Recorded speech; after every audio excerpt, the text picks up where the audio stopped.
What's up, everybody? My name is Dimitri Kofinas, and you're listening to Hidden Forces, a podcast that inspires investors, entrepreneurs, and everyday citizens to challenge consensus narratives and to learn how to think critically about the systems of power shaping our world. Before I introduce today's guest, I want to just acknowledge for a second the anxiety that I think many of us have been feeling around some of the issues that we're going to talk about today. I mean, I didn't even know that there was a term for this, but apparently nuclear anxiety is a thing. And it's been a very long time since most of us have felt it. So I want to just say that you are not alone in feeling nervous and apprehensive right now. Okay, so then you might be thinking, then why are you doing an episode on nuclear war? And the short answer is that that's not exactly an accurate description of what today's episode is about. Rather, it's an exploration of how people and institutions on both sides of this conflict think about nuclear war and position themselves accordingly in order to try and prevent it from happening, acknowledging that this would truly be an unimaginable horror that no one in his or her right mind would ever actually want. Now, there is a short list of people who would be appropriate to talk to about this subject, and John Wolfthal is one of them. He's a veteran of the national security establishment, having served as both Special Assistant to the President of the United States for National Security Affairs and Senior Director at the National Security Council for Arms Control, Non-Proliferation, and Security Policy during his 30 years of working on issues of national security. And we are very fortunate to have him on the podcast today. My objective in bringing you this conversation is to give you the information that you need in order to confront what instinctively may feel like a hopelessly scary and irrational situation, so that you can begin to wrap your arms around it and hopefully develop the composure you need to deal with it. And while it is scary, it isn't hopeless, not by any means. As always, premium subscribers will have access to the second part of today's conversation with John, along with the transcript and intelligence report, which are the cliff notes to the Hidden Forces podcast, formatted for easy reading of episode highlights with answers to key questions, quotes from reference material, and links to all relevant information, books, articles, etc., used by me to prepare for this conversation. So without any further ado, I bring you my conversation with Director of the Nuclear Crisis Group and Senior Advisor to Global Zero, John Wolfthal.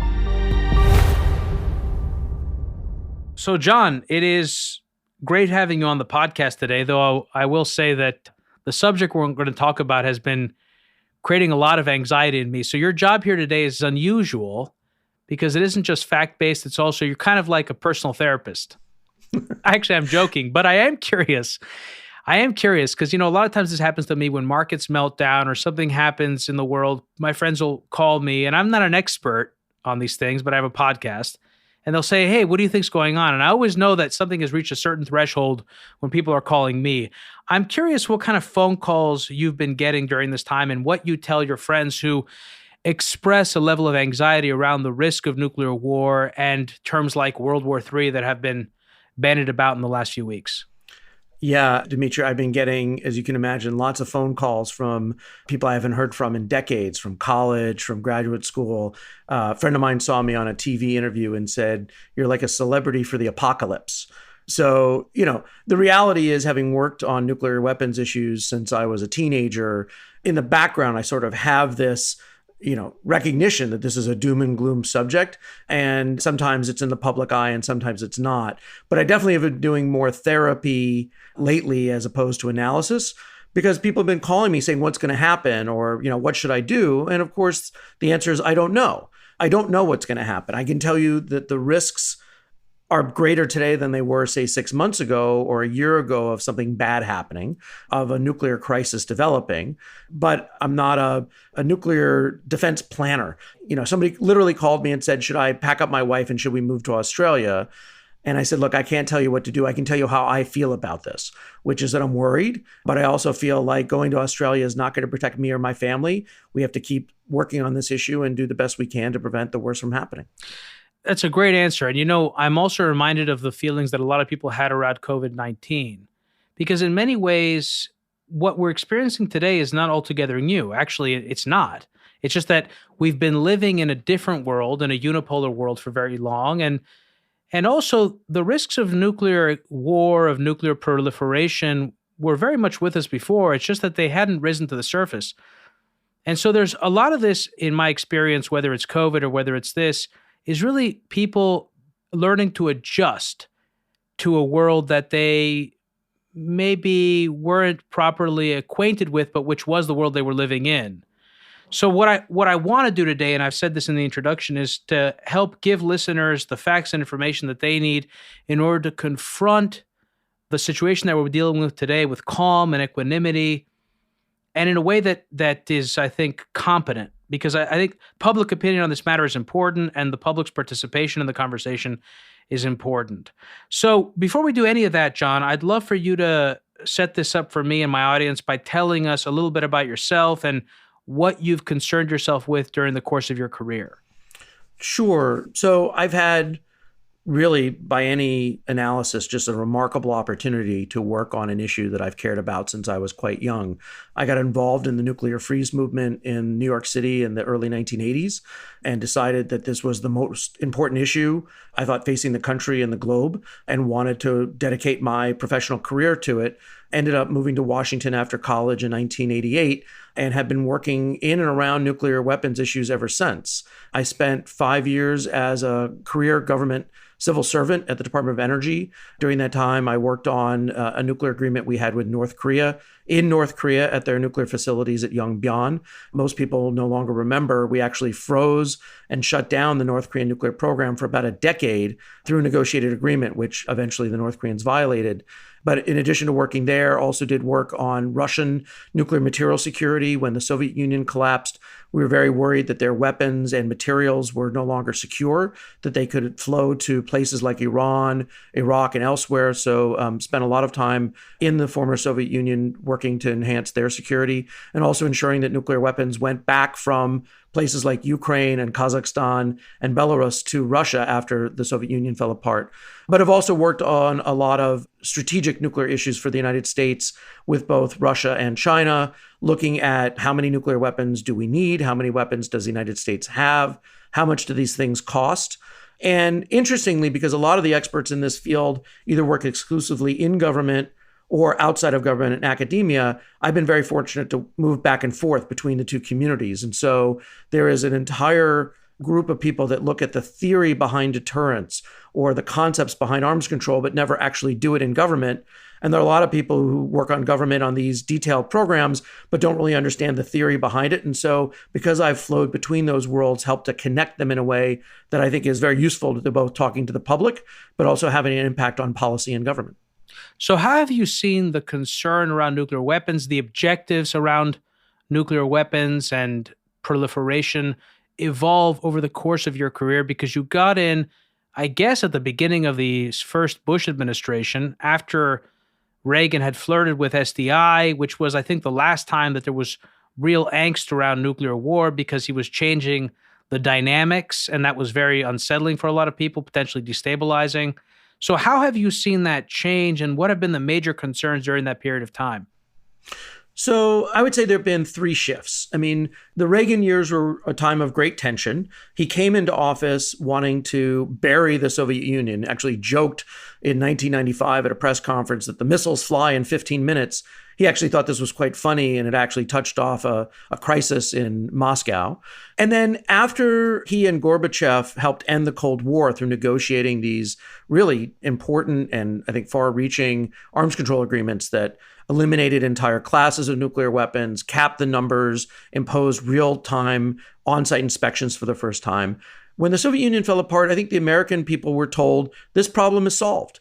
Russia's no longer our enemy. Sure, they have a whole bunch of nuclear weapons and we have a whole bunch of nuclear weapons, but we don't need to worry about it because we're the winner of the Cold War and the last superpower. And very quickly, the concern shifted to the next wave of nuclear states. Who were the proliferators? Who were the countries that were going to go nuclear? Even though we've worried about this since we first developed nuclear weapons in 1945. In fact, our desire in the United States to build nuclear weapons was driven not because we could, but out of concern that the Germans might do it first. And so, in some ways, our nuclear program was born out of the fear of proliferation. But in 1991 to 95, we became very worried about North Korea, about Iraq, Iran. India and Pakistan didn't have fully fledged nuclear programs. And so that was really where the American public expressed some concerns. But the argument from the government was, well, don't worry, we have way more than they do, and we won't be outcompeted. And I think now this third wave, which I would argue has really been around probably since 2009, 2010, but much more acutely in the last 10 years, has been a recognition that the dangers of bilateral or trilateral nuclear competition with Russia or China never really went away. These risks have always been there.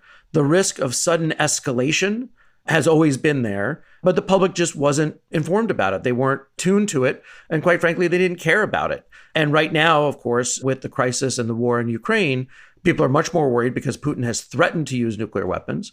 But the reality is that he has held out the right to use nuclear weapons first in a crisis for many years.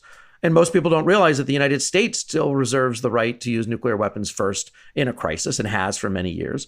And at any time, things can go sideways. A conflict can grow out of control. The reality is right now, because there is a shooting war in Ukraine into which we could get pulled, the risks are much greater in the minds of the public than they were just a couple of months ago. How do policymakers, both in the United States, but also in Russia, because we do have some knowledge, or we think we know certain things about the way in which the Russians manage their nuclear arsenal, what they consider to be an escalation, things like this nebulous area of trying to understand the other person's frame of mind, their doctrines, et cetera. How do policymakers think through and manage escalation with their counterparts?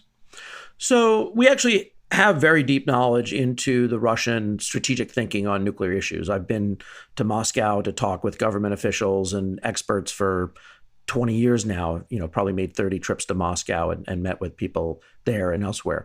I think there are probably two major schools of thought or dominant thoughts. The first is that both sides recognize that they would be destroyed if they were to launch an all-out nuclear attack on the other. Russia knows they could never eliminate all of our nuclear weapons by sneak attack. And we know that we could never eliminate all of Russia's nuclear weapons by sneak attack. And so the idea that we would wake up one morning and say, we have an advantage, now that is the time to go and let's launch, I think people have not been worried about for a long time.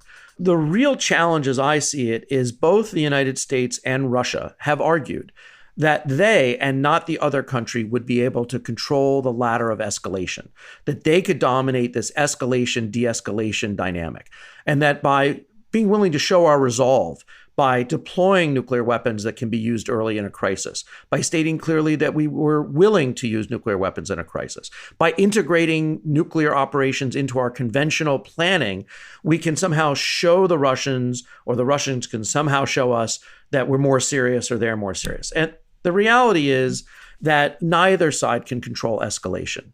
If Russia were to use a nuclear weapon in Ukraine or elsewhere, there would be tremendous pressure on the United States to respond in kind, and vice versa. One of the concerns I have is that if Putin continues to lose the war in Ukraine, that he would actually want to see the United States and NATO drawn into the conflict. So that instead of being a divisive war in Russia, this would be a great nationalist cause, that the Russian people would rally around him because they did see it as a conflict between NATO and Russia. And that one way to do that would be to actually initiate the use of nuclear weapons. Now, I think Putin understands that that would risk great escalation, but if the choice was between his destruction or his elimination, he might be willing to risk it. And those are the sort of concerns that I don't think anybody has confidence that we'd be able to control. All right, man, you raised a lot of important questions for me, many of which I had already written out. Let's take them step by step. First of all, you mentioned that much of this goes back to the Cold War. So my question is, how much of our thinking about the Russian approach to nuclear weapons, situations in which they would be legitimately used, et cetera, is informed by practices going back to the Cold War that may no longer actually be accurate?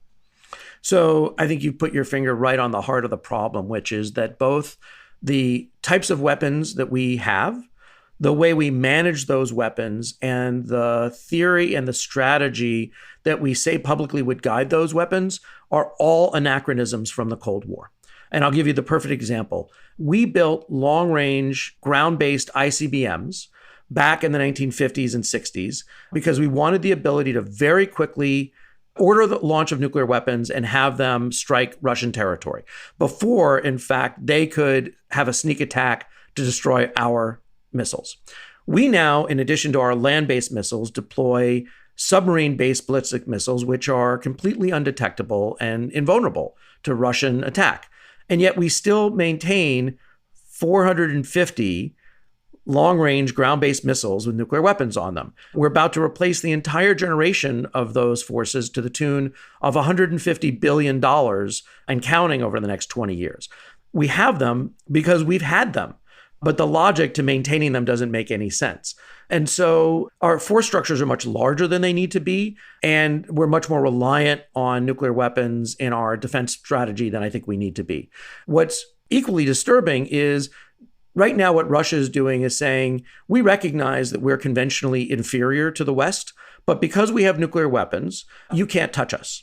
Putin has said if NATO were to interfere in his special military operation in Ukraine, they would face the possibility of a nuclear attack. That's exactly what we used to do during the Cold War when we were sure that the Soviet Union was conventionally superior to us. We said, if you roll tanks from East Germany to West Germany, we reserve the right to use nuclear weapons against you. And we believe that that kept the peace. And so we've seen now the polarity shift from the West to the East, but the nuclear threats are still the same. In my point of view, from my logic, I don't think either of those threats are credible, but once they're made, there's a commitment trap that we fall into. And if we were not to follow through on them, then our entire credibility would be at stake. Okay, a few more questions. One, I do want to know what you mean by neither of those threats are credible, but I also want to just emphasize a point that you made, which you didn't use the term nuclear triad, but that's what you're referring to, which is that we've developed nuclear weapon systems that are effectively survivable. They can survive any kind of nuclear strike for the exact purpose of maintaining the threat of deterrence. And yet I continue to see journalists make this mistake, which is to suggest that somehow Putin or the Russian state may be incentivized to strike first in order to knock out all of our nuclear weapons. Right. Yeah, again, you're hitting this right on the nose. So I don't use the term triad because that would suggest we have three main ways of launching nuclear weapons. We actually have a nuclear pentad. We have 5 different delivery systems.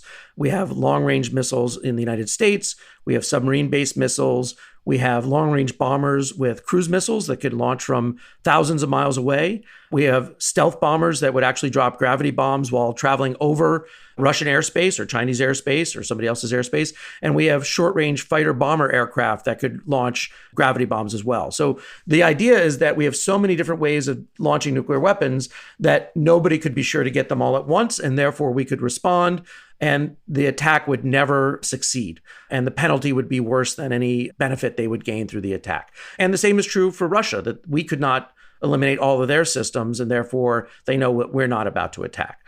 The concern is that in a crisis, the Russians may think a nuclear strike is coming, or a large-scale conventional attack aimed at their nuclear facilities is coming. We might try to disable their command and control systems. We might try to take out their satellites and their communication links. We might try to decapitate the Russian state. Maybe we know where Putin's sleeping that night. And so with all of those dynamics, the concern is that one side or the other might feel they have no choice but to strike and therefore get a nuclear war that another side wants. Yeah, now I'm tempted to go down a sort of a game theory path on this one, but maybe I'll hold it. We'll probably get to it later. So let's talk about, I said that I didn't understand what you meant by neither of those threats was credible. If you can answer that, and then I have a question about the security of the command and control systems. Sure. So I think there's very high confidence in the United States and Moscow that if Russia were to use a nuclear weapon against Germany or the Baltic states or the United States, that we would probably respond in kind. I don't think we would necessarily need to in order to win a conventional war with Russia, but I think that the Russians believe that we would use a nuclear weapon in response. And I think that Putin knows that if we were to use a nuclear weapon against him, that we believe he would respond in kind as well. So I don't think it's credible for either side to use a nuclear weapon first in a conflict. Where we see gaps is in a place like Ukraine. Ukraine is not a member of NATO. We have not said that we will protect every inch of Ukrainian territory as if it were our own. And so he may believe that he could use a nuclear weapon in Ukraine and get away with it. What his purpose might be, I think, is unclear, but it might be sufficient to drag the United States and West into a conflict. There's also been concern that he might use nuclear weapons in a demonstration, that maybe he would launch a high-altitude airburst and short out all of the communication systems in Europe. That's what they call an EMP? That's right. So when nuclear weapons detonate, they create a large-scale electromagnetic pulse, which can short out commercial electronics, whether it's satellites or your cell phones and relay towers and so forth. So I think in most of the scenarios that we've gone over the decades, it's not credible that the United States or Russia will initiate a nuclear war. But in a place like Ukraine, because we haven't set up the rules of the road, we haven't worked through these scenarios directly with Russia before, and because Ukraine is not part of our, for lack of a better term, defense perimeter, I think there is some ambiguity and some uncertainty about what Putin will do. So my second question had to do with these command and control systems. Now, I've learned a little bit about these systems because primarily from studying the Stuxnet attack. Granted, that was at a nuclear reactor, but I learned about the extent to which these types of systems are air-gapped. And I also believe I learned somewhere that our command and control systems don't run Windows software. They run, I think, MS-DOS with floppy disks is what I've been told. But tell me what is and what isn't true, and how secure are these systems? And sure, not just how secure are they objectively, but how secure do their operators and those who manage the systems and oversee them think they are? So there are a lot of different pieces to the command and control when it relates to nuclear weapons. The number one objective of the U.S. nuclear command and control system is to ensure that if and when the president orders a nuclear strike, it will be carried out quickly and as intended. So all of our systems are built that way to ensure that an authorized legal order from the president is communicated quickly and directly to the operators. It was never built, nor was it ever designed, to protect against things like computer hackers or a Russian attempt to disable satellites or communication systems, because they didn't exist when we first built the nuclear weapons and when we first built the nuclear complex. And so the concept that you're relaying about floppy disks being involved in air gaps is because most of our nuclear command and control systems to authorize the use of nuclear weapons were built in the 1960s and 70s when computers were still very rudimentary. And so they're not connected to the grid. They're not wired. The communication system that the president would pick up to use a phone and call the Pentagon's National Command Center is very modern and relies. I just want to interject there. Thank God they're not wired, but unfortunately, a lot of legacy systems, including the SCADA systems that are used for our electrical control grid, have been wired, and that's created huge vulnerabilities to our infrastructure. So thank God that didn't happen with command and control. Well, but it cuts both ways. So, for example, there's a new nuclear weapon that's being built by the United States. It's the B-61-12. It's an airdropped weapon that would go into service in Europe and also in the United States. And when it was first being designed, they said, well, we want to make sure that this system has a digital component so it can be wired into the new F-35 aircraft and the B-21 long-range bomber. And nuclear experts said, whoa, wait a second. We're not so sure we want to have our nuclear weapons digitized because we don't want them necessarily vulnerable to the expertise that's outside. Right now, it's very hard for the Russians, the Chinese, the North Koreans, who are all very good at cyber attacks, to access our long-range missiles in Wyoming or Montana because they run on old systems that aren't connected to the grid. And that may actually be a good thing. And so as they're designing the new generation of command and control, they're trying to ensure that it can be both very, very secure, but also that it does have either these air gaps or these systems that prevent it from being vulnerable to hacking. So that kind of stuff is scary, you know, the connectivity of the modern world and the avenues for escalation that can be either inadvertent as a result of the complexity of the system, but also ones that can happen as a result of tertiary actors getting involved and creating havoc. And up until 6 months ago, the main concern of people that worked on nuclear weapons was exactly this. It wasn't that Putin was going to roll into Ukraine and that we might then become involved in it. It was that, you know, maybe there was a a soldier who got drunk and fired across the Estonian border. There was some, unintended crisis that the presidents didn't order. Or, as we've seen, unsafe intercepts by Russian aircraft over NATO Navy surface ships. And at that very moment, you might see the North Koreans or the Israelis or subnational group decide this was the time to try and pull a heist at the Central Bank of Moscow. Or maybe they thought they were hacking into a financial system and actually it was NORAD or some sort of nuclear command and control, and that would be interpreted as a prelude to an attack by the Russians or by the Russians an attack by us. And so it was those capabilities that are no longer just the providence of nation states, that those capabilities are out there, and how to adequately protect our systems and our processes from that influence is a question that nobody really has an answer to. And it really gets to one of the root challenges of the nuclear world, which is we convince ourselves by creating these systems and this terminology that we're safe and secure because we've created a technology or a quantifiable approach to these weapons. And in fact, it's just human beings at the top. And human beings make mistakes. And every day, when we have nuclear weapons, we exercise them, we prepare to use them if necessary, we are entering human error into the process. And eventually that may end up creating a disaster. All right, so we'll see how we approach that. But you mentioned, I think you said the nuclear button. And I realized something that when I'm preparing for this conversation and contemplating my own knowledge or lack thereof of nuclear war and nuclear weapon systems, that most of our conceptions around these systems are abstract and comical in many ways, and nothing is more indicative of that or personifies that better than the nuclear button. We have this idea of the president walking around the nuclear button. There's a guy with the football that we euphemistically call it the football.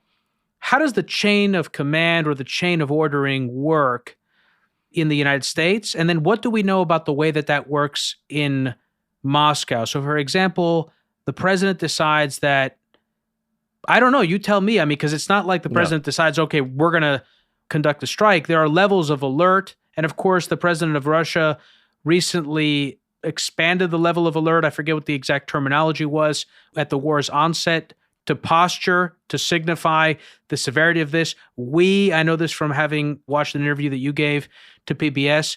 We used a communications hotline during the course of the 2016 election to communicate to the Russians the severity with which we took meddling in the elections. So walk me through how these systems are deployed and the process by which an order is executed. Sure. In all my years since I left government, nothing disappoints my friends at parties or events when they ask whether the nuclear button is really, a very high-tech briefcase with lights and maps. And, I have to tell them that it's none of those things. And they look at me very disappointed. It's like when they used to ask whether working at the White House was like the West Wing. And when I told them, no, it's nothing like that, they'd get disappointed. So eventually I just told them, yes, it's exactly like the West Wing. The reality is that in the nuclear football is a whole bunch of binders with laminated pages. And what really happens if the president wants to initiate a nuclear strike is the following. Every morning, the president is given a small laminated card called the biscuit. And in that is a numeric identifier. It's unique every day. It's given to him by the person who carries the nuclear football. And if he wanted to order a nuclear strike, he would have to crack that open and pull out the card and be able to read that number to somebody at the Pentagon's Nuclear Command Center to verify his identity. There's then a script that the person at the Pentagon would have to go through saying, Mr. President, you've authorized your identity. Do you want to initiate either a nuclear strike order or do you want to convene a nuclear command conference? And the president at that point can say, I don't want a conference. I don't want to talk to the Secretary of Defense or the Secretary of State or the Chairman of the Joint Chiefs. I want to order a nuclear strike. At that point, the person on the phone would say, Mr. President, please tell me what nuclear strike order you want to initiate. And the person who carries the football, who's a Navy commander, actually has all of those laminated pages and can guide the president through what his command options are. So for example, let's say the president wants to put a nuclear weapon on Moscow, on the Kremlin, or he wants to put a nuclear weapon on a ICBM field in Russia, let's say in Siberia. There's a number associated with that target. And the president would say, I want to execute order X 27B, almost like a football play, and it would have to correspond to that number. The person on the phone would say, Mr. President, I want to verify your identity one more time. I want to verify the strike package you've ordered. The president would go through that, and then that strike would be communicated electronically to either an ICBM or to a long-range submarine-based missile, and it would be launched. An ICBM could be launched within 5 minutes. Submarine, it would depend on whether we have submarines on station that might take as long as a couple of hours, and depending on how quickly the president wanted to strike, that would be part of the package that he would choose. So there's no button, there's no special phone, there's no fancy gizmo where the president has to have a retinal scan or fingerprints. It really is pretty old school, and it's been largely secure, although there have been electronic failures over the years. So, for example, we had a whole field of ICBMs go out of operation, 150 ICBMs that simply were no longer responsive to American orders for a couple of days because of some faulty transistors that had been installed. So had the president wanted to initiate that order, he wouldn't have been able to execute it from those missiles. He would have had to be guided to another strike package. But generally speaking, it's been a fairly secure system, but it hasn't been tested very often. And quite frankly, hasn't really been tested in real world conditions where we have all of these other factors like third-party nuclear states, outside subnational groups that might want to influence the dynamic, or quite frankly, hasn't really been tested with somebody like President Trump, who is known to be more willing to threaten nuclear action than past presidents. And it was unclear whether he would listen to the same people that say presidents before him or after him would be willing to listen to. What I'm struck by in listening to you recount this is how, I guess, unchecked it feels the power to launch a nuclear weapon is in the United States. In fact, I've read that institutionally speaking, the mechanisms in place in the US are much more seamless than they are in Russia. So we don't have perfect knowledge about the Russian command and control system. There's some suggestion that their legacy from the Soviet Union, when they had a Politburo and they had other actors that really did provide some checks and balances to the premier and the president, that there may be some role for the chief of defense or the minister of defense to actually authorize a nuclear strike. My belief is that in Putin's Russia, his is still the only word that matters. And if somebody were to try to stand up to him and prevent them from using nuclear weapons, that they would quickly find themselves floating in the Moscow River and a replacement would be found. But in the United States, I think most people are shocked to learn that even though the president can't declare war without an act of Congress, even though the president can't order troops into battle without the Secretary of Defense signing that order and communicating that down through the chain of command, that the president has sole and unchecked authority to launch a nuclear weapon anytime, anywhere. The only theoretical restriction would be that the launch order, the launch package, the target would have to be pre-approved and in the president's football, meaning that it would have to be screened by the Defense Department and their lawyers to determine it was a legally authorized target. But as we've played this out, let's say, as we were concerned about after the election in 2020, that Donald Trump might initiate the use of a nuclear strike in order to create a crisis and hold on to power. You're talking about specifically in relation to the threats that were made during the North Korea crisis. So no, I'm actually, if people recall, before the insurrection of January 6th, the Speaker of the House, Nancy Pelosi, sent a public letter to the chairman of the Joint Chiefs and said, what assurances can you provide me that the president is not going to use nuclear weapons in order to precipitate a crisis to hold on to power? And the chairman actually made some remarkable, and I would argue, not honest statements in the public, reassuring her, saying the president would not be able to launch a nuclear weapon in a crisis, and we have systems in place to ensure that that won't happen. But privately, the chairman took these remarkable steps of calling his Chinese counterparts to say, we have no intention to use nuclear weapons or to attack you during this time of transition. But the reality is that President Trump could have picked up the phone at any time between the election and the inauguration and ordered a nuclear strike, and the chairman of the Joint Chiefs wouldn't even known about it. He doesn't have any responsibility to check with anybody else or get their permission. And one of the things that's happened since then is there's been legislation introduced in Congress that would require, if the president wants to use a nuclear weapon that's not in response to a nuclear attack, that he would have to get either the Secretary of Defense or the Chairman of the Joint Chiefs to agree that that is an appropriate move. And if they're not Senate confirmed, which we actually saw in the past, that he would have to get a permission from either the President pro tem of the Senate or the Speaker of the House to authorize the first use of nuclear weapons. So this has already been institutionalized. So no, that's something that's been introduced, but the legislation hasn't passed. Oh, it has not passed. No, so the president still has... That's wild. So the president of the United States can launch a nuclear weapon, and the only people that are in the loop are some lawyers and the person who actually pushes the button. So there's probably a colonel that answers the phone at the Pentagon's National Command Authority. He would communicate it probably to a captain sitting in an ICBM silo underground somewhere in Wyoming or Montana, and the missiles could be flying without the chairman or the SecDef even knowing about it. Wow. So just to tie this off, as far as the process in Russia, do we know the rank of the people that are in a position to execute the order? What do we know? Yeah, so we know that the command system works generally the same way, that there's somebody at the top of the system, President Putin, that he would have to communicate through his military to launch a nuclear strike. What we don't know is whether the order would have to go through their chief of defense, General Gerasimov, or the Minister of Defense, Mr. Shoigu, whether it can be communicated directly through either the FSB or the intelligence services. In the Soviet Union days, it would have to go through a very specific chain of command and through very senior Russian officials. But under President Putin's system, we simply don't have the same level of confidence that we used to have.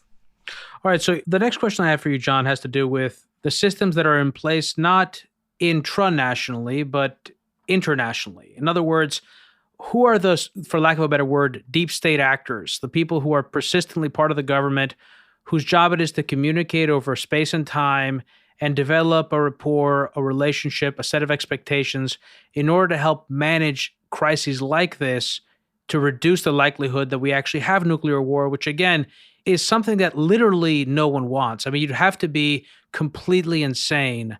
And even if you were insane, you'd still likely be motivated by the desire for self-preservation. So it's not something that a level-headed person wants. So what are the systems that are in place to help prevent this from happening? So one, there's no guarantee.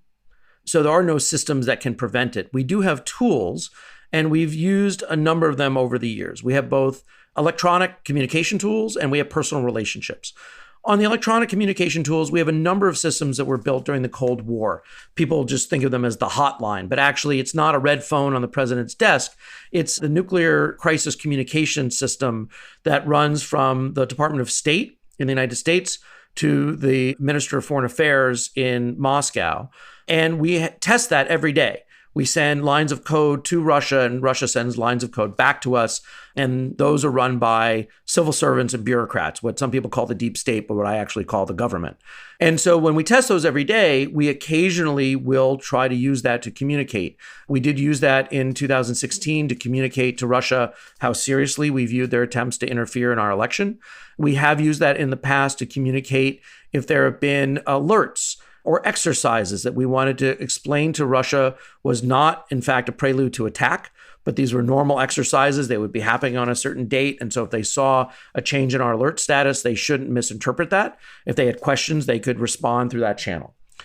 We also then have very primitive technologies where we just pick up the phone. There was a process set up over Syria when we had American troops and aircraft flying over Syrian airspace or on the ground, and Russians were conducting operations there. There was a hotline established between our chairman of the Joint Chiefs and their chief of defense so that we could deconflict. They would know where our planes were going to be. We would know where their planes are going to be, so that if there was a conflict or somebody fired on the wrong person, they could clear it up pretty quickly. And if they didn't clear it up, then we knew that we were in trouble.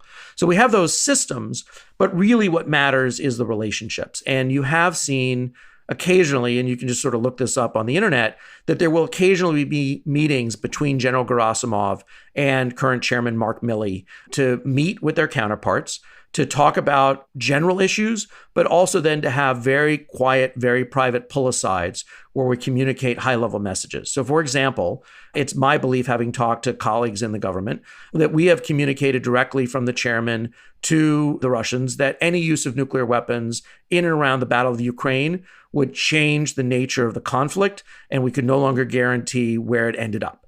And that's something that I think the Russian military understands. Whether or not that influences Putin, we don't know. But we do have those personal relationships, and chairmen going back many, many years, several decades, have worked out this kind of relationship, military man to military man. We also have it at the Secretary of Defense, Secretary of State, but they tend not to be as effective because the Russian system doesn't really prioritize those positions the way ours do. So Tony Blinken, Secretary Austin are trusted advisors to President Biden, but we don't believe that Minister Lavrov really has much pull with President Putin. All right. So, John, I'm going to move the second part of this conversation into the premium feed. I have a number of questions for you related to what you were just talking about. Specifically, well, I'm just going to list a few of them for our listeners. One has to do with what we know, because what I want to do is in the second half of our conversation is I want to kind of narrow in and focus on this particular conflict and discuss what we know about Putin, the Russian military, the Biden administration. You were a special advisor to both Barack Obama and to Joe Biden on these types of issues. So I'm curious to know what you can or can't share about the administration, your levels of confidence around certain teams, certain individuals who may or may not be particularly well suited for this task. Again, the relationships between not just our military and the Russian military, which you've elaborated to some extent here, but also what do we know or what can we know about Putin's relationship to his military advisors and personnel? Because there's just a lot of not just confusion, but I guess, for lack of a better word, darkness around this issue. Because we've all seen the same pictures and images of Putin being far away from all of his planners. So that could cut both ways, right? It could make the situation more unstable, but it could also perhaps lead to making it harder for him to execute an order like that. So these are all things I want to discuss in the second part of our conversation, John. For anyone new to the program, Hidden Forces is listener supported. We don't accept advertisers or commercial sponsors. The entire show is funded from top to bottom by listeners like you. If you want access to the second part of today's conversation with John, as well as the episode transcripts and intelligence reports, head over to hiddenforces.io and check out our episode library, where you can also become a premium subscriber today. Stick around, John. We're going to move the second part of our conversation onto the premium feed. For more information about this week's episode, or if you want easy access to related programming, visit our website at hiddenforces.io and subscribe to our free email list. If you want access to full episodes, transcripts, and intelligence reports, which include additional notes, resources, links, and other material that will help you get the most out of each and every episode, check out our premium subscription, available through the Hidden Forces website at hiddenforces.io. Today's episode was produced by me and edited by Stylianos Nicolaou. For more episodes, you can check out our website at hiddenforces.io. Join the conversation at Facebook, Twitter, and Instagram at Hidden Forces Pod, or send me an email at dk@hiddenforces.io. As always, thanks for listening. We'll see you next week.